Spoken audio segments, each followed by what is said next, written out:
مزید اچھی ویڈیو دیکھنے کے لیے سبسکرائب کیجیے I D T V channel کو، اور سب سے پہلے ویڈیو دیکھنے کے لیے بیل آئیکن پر کلک ضرور کیجیے۔ اعوذ باللہ من الشیطان الرجیم، بسم اللہ الرحمن الرحیم۔ السلام علیکم ناظرین، آپ دیکھ رہے ہیں آئی ڈی ٹی وی، اور میرا آج کا موضوع ہے مدینہ میں آفتاب رسالت کی تجلیاں۔ مدینہ منورہ کا پرانا نام یثرب ہے۔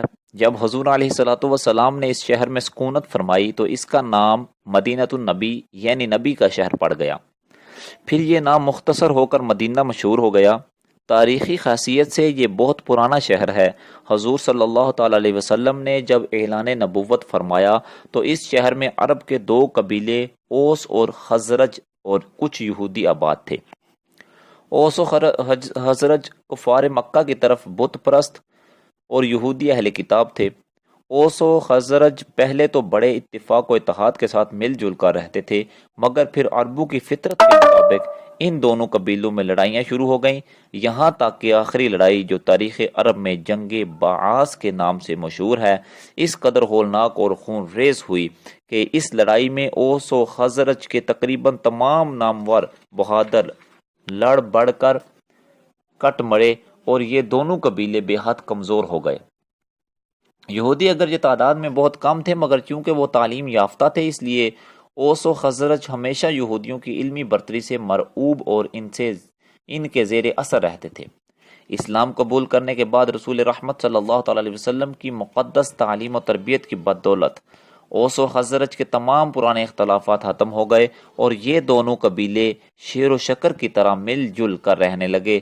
اور چونکہ ان لوگوں نے اسلام اور مسلمانوں کی اپنے تن من دن سے بے پناہ امداد و نصرت کی، اس لیے حضور صلی اللہ علیہ وسلم نے ان خوش بختوں کو انصار کے معزز لقب سے سرفراز فرما دیا، اور قرآن کریم نے بھی ان جانصار اسلام کی نصرت رسول و امداد مسلمین پر ان خوش نصیبوں کی مدح و ثناء کا جا بجا خطبہ پڑھا، اور از روئے شریعت انصار کی محبت اور ان کی جناب میں حسن عقیدت تمام امت مسلمہ کے لیے لازم الایمان اور واجب العمل قرار پائی۔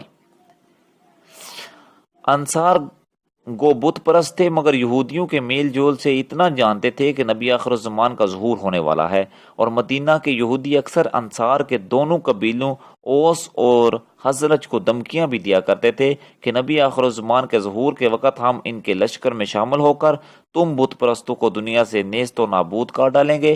اس لیے نبی آخر الزمان کی تشریف آوری کا یہود اور انصار دونوں کو انتظار تھا۔